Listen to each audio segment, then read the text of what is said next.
India market invest মাইন্ডসেটে আপনাদের স্বাগত। যা চ্যানেল নতুন এসেছেন তাদেরগুলো প্লিজ চ্যানেলটাকে সাবস্ক্রাইব করবেন, লাইক করবেন, বেল আইকনটা প্রেস করবেন, তার সাথে অল বাটনটা প্রেস করবেন।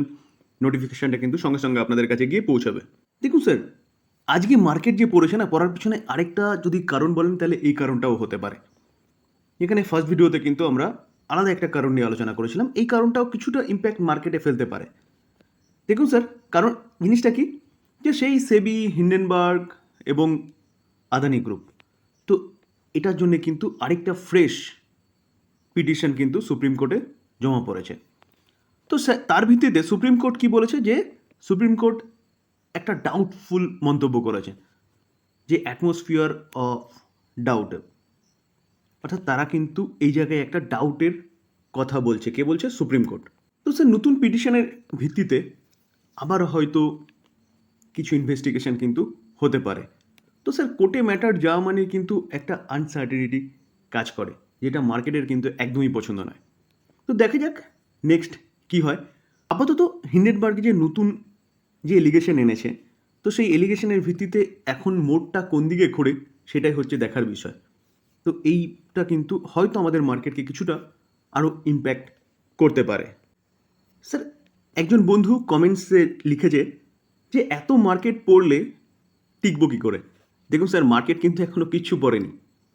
মার্কেটের এখনও কিচ্ছু পড়া আপনি দেখেননি, আপনি হয়তো নতুন মার্কেটে এসছেন। দেখুন, আমরা যদি 5 বছরের চার্ট দেখি না, চার্ট দেখলে দেখা যাবে, দেখুন এই জায়গাটায় মার্কেট 40% কারেকশান হয়েছিল, মার্কেট 40%, আর এই জায়গাটায় 18,000 সম্ভবত 800 এরকমের মার্কেট এসছে 15,000-এ।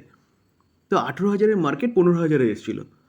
তার পাশাপাশি যদি আরও ম্যাক্সিমাম চার্ট প্যাটার্ন দেখি, দেখলে দেখা যাবে, দেখুন স্যার এই জায়গাটায় 60% মার্কেট কারেকশন হয়েছিল, এই জায়গাটায় 65% মার্কেট কারেকশন হয়েছিল। তো স্যার, মার্কেট কারেকশনের এখনও কিন্তু কিচ্ছু হয়নি।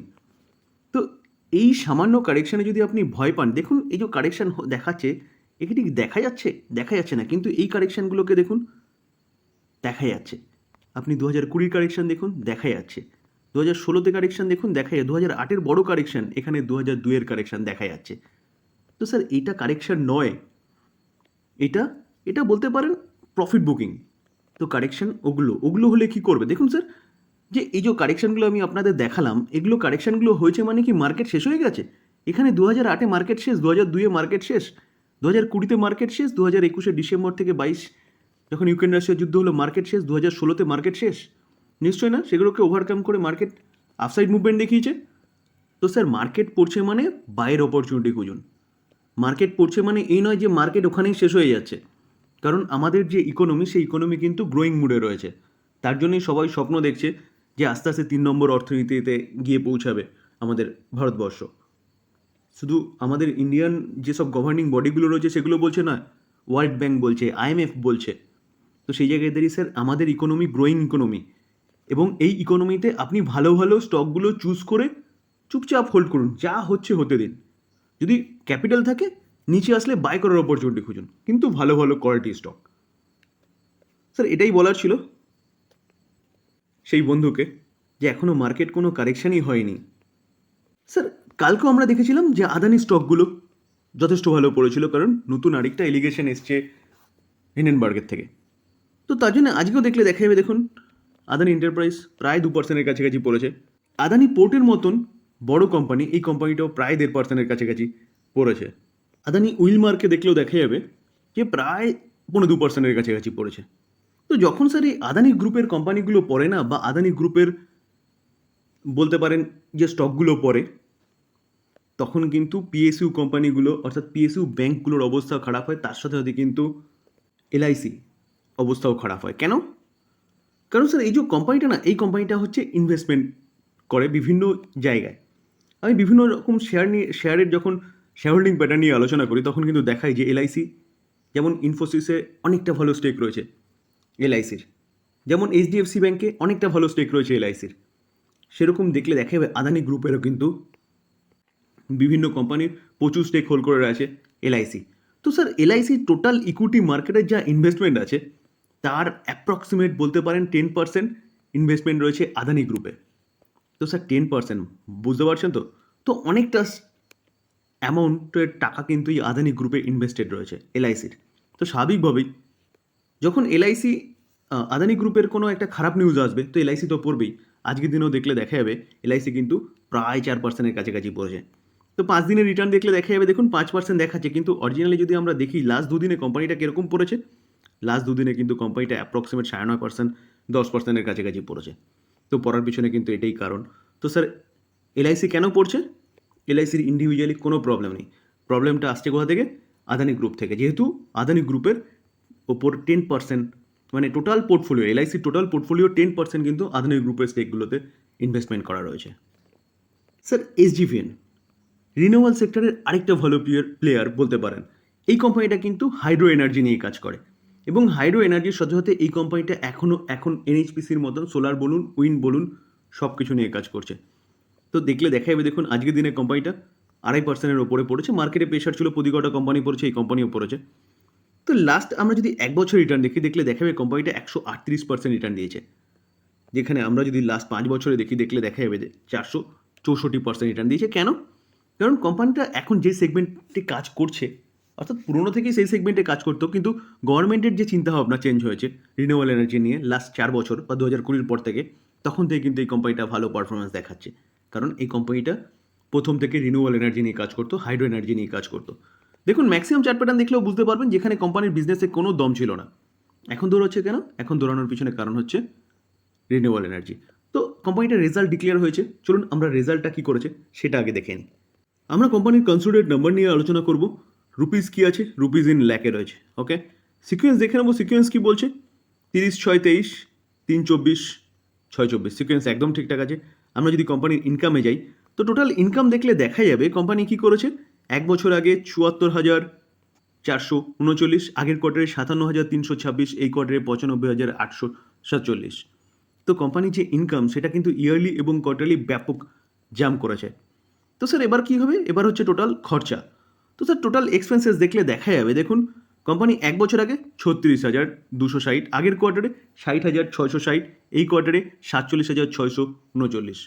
তো 36টা ইয়ারলি বেড়েছে, কিন্তু কোয়ার্টারলি কোম্পানি অনেকটা খরচাটাকে কন্ট্রোল করেছে।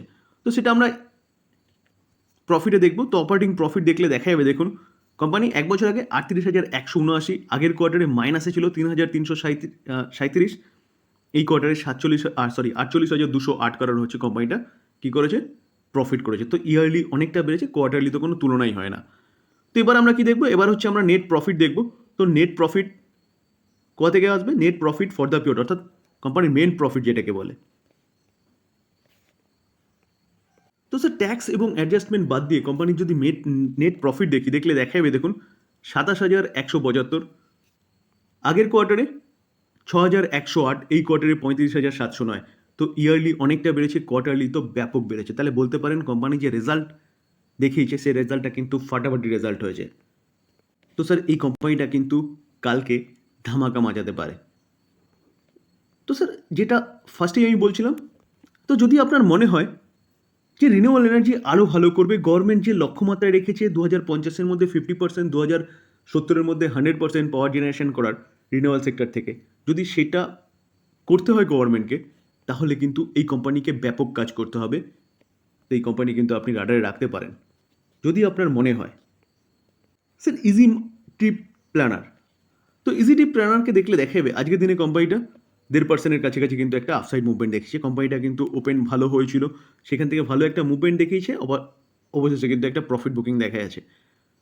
তো সবশেষে কোম্পানিটা 1.5%-এর কাছাকাছি কিন্তু একটা আপসাইড মুভমেন্ট দেখিয়েছে। তো কোম্পানিটার আজকে রেজাল্ট ডিক্লেয়ার হওয়ার কথা ছিল, তো রেজাল্ট মার্কেট ক্লোজ হয়ে যাওয়ার পরেই এসছে।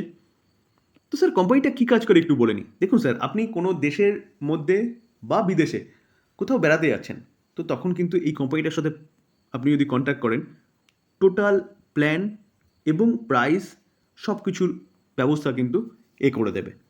আপনি ওই বিদেশে গিয়ে কোথায় থাকবেন, কি করবেন, কীভাবে যাবেন, সব কিছু এই কোম্পানিটা কিন্তু করে দেবে। শুধু আপনার মনের ইচ্ছাটা এই কোম্পানিকে প্রকাশ করতে হবে। তো এইভাবে ব্যবসা করে ট্যুরিজমের, যেখানে হোটেল বুকিং থেকে শুরু করে টিকিটিং থেকে শুরু করে সব কিছু আপনাকে করে দেবে। দেখুন স্যার, আমি এই কোম্পানির প্রমোট করছি না, জাস্ট কোম্পানির বিজনেস সম্বন্ধে আপনাদের জানাচ্ছি কিন্তু। তো চলুন আমরা কোম্পানির রেজাল্ট ডিক্লেয়ার করেছে, সে রেজাল্টটা একটু দেখে নিই। আমরা কোম্পানির কনসোলিডেটেড নাম্বার দেখব। রুপিস কী আছে? রুপিস ইন মিলিয়নে রয়েছে। ওকে, সিকোয়েন্স কী বলছে? জুন 23, মার্চ 24, জুন 24, সিকোয়েন্স একদম ঠিকঠাক আছে। আমরা যদি কোম্পানির ইনকামে যাই, তো টোটাল ইনকাম দেখলে দেখা যাবে যে কোম্পানি এক বছর আগে কী করেছিল 1266, 1725, 1562। তো 1200টা 1500 হচ্ছে ইয়ারলি বেড়েছে, কিন্তু কোয়ার্টারলি কোম্পানির ইনকাম কমে গেছে। তো খরচা দেখলে দেখা যাবে, দেখুন এক বছর আগে কোম্পানি খরচা কী করেছে, এক বছর আগে কোম্পানি 915, আগের কোয়ার্টারে 1174, এই কোয়ার্টারে 1090। তো ইনকাম মাইনাস এক্সপেন্সেস করলে পরে কোম্পানির অপারেটিং প্রফিট পাওয়া যায়। তো অপারেটিং প্রফিট দেখলে দেখা যাবে, দেখুন 350, আগের কোয়ার্টারে 550, এই কোয়ার্টারে 471। তো ইয়ারলি জাম্প করলেও কোয়ার্টারলি কিন্তু একটু গিরাবাট দেখা গেছে। তো স্যার এবার আমরা কি দেখব, এবার হচ্ছে আমরা নেট প্রফিট। তো নেট প্রফিট যদি দেখি, তো net profit for the period দেখলে দেখা যাবে কোম্পানি কি করেছে। কোম্পানি এক বছর আগে 253, আগের কোয়ার্টারে মাইনাসে ছিল, এই কোয়ার্টারে 340। তো স্যার 253টা 340 হয়েছে, মাইনাসে তো কোনো তুলনাই হয় না। তো বলতে পারেন কোম্পানি কিন্তু যথেষ্ট ভালো পারফরমেন্স। কোম্পানির প্রফিটটা এরকমভাবে পড়ার পিছনে কারণ কি, যেটা প্রিভিয়াস কোয়ার্টারে দেখলে দেখা যাবে, দেখুন এক্সেপশনাল আইটেম, একটা এক্সেপশনাল আইটেম কিন্তু মাইনাস হয়েছে, কত 724। তো এটা মাইনাস হওয়ার পরে কিন্তু কোম্পানির প্রফিটটা চলে এসছে, যেটা অপারেটিং প্রফিট থেকে মাইনাস হয়েছে, যার জন্যই স্যার কোম্পানির প্রফিট কিন্তু মাইনাসে চলে গেছে। তো সেই জায়গায় দাঁড়িয়ে স্যার কোম্পানি কিন্তু যথেষ্ট ভালো পারফরমেন্স করেছে। স্যার কোম্পানি যা বিজনেস করে সেই বিজনেস কিন্তু অনেক দিন পর্যন্ত চলবে বা অনেক দূর পর্যন্ত চলবে। কেন? কারণ মানুষ ভ্রমণ করবেই, এটা কোনোদিনও বন্ধ হবে না, যদি কোনো প্রাকৃতিক দুর্যোগ বা এরকম যদি কোভিডের মতন কিছু না হয়। তো সেই জায়গায় দাঁড়িয়ে কোম্পানি যে বিজনেস করছে সেই business long term sustainable business. তো বিজনেসের দম আছে, এই কোম্পানি নিয়েও কিন্তু আপনি চিন্তাভাবনা করতে পারেন। ডিসক্লেমার দিয়ে রাখি, কোনো বাইসেল রেকমেন্ডেশন না, কোম্পানিগুলো নিয়ে ভালো ভালো নিউজ পাওয়া যাচ্ছে, সেগুলো নিয়ে আলোচনা করলাম, টোটালি লার্নিং পারপাস। বাই করবেন, সেল করবেন, নিজের ডিসিশনে। আলোচনা এই পর্যন্ত। যদি আলোচনা ভালো লাগে, যারা চ্যানেল নতুন এসেছেন তাদেরগুলো প্লিজ চ্যানেলটাকে সাবস্ক্রাইব করবেন, লাইক করবেন, বেল আইকনটা প্রেস করবেন, তার সাথে অল বাটনটা প্রেস করবেন, নোটিফিকেশনটা কিন্তু সঙ্গে সঙ্গে আপনাদের কাছে গিয়ে পৌঁছাবে। থ্যাংক ইউ, ভালো থাকবেন।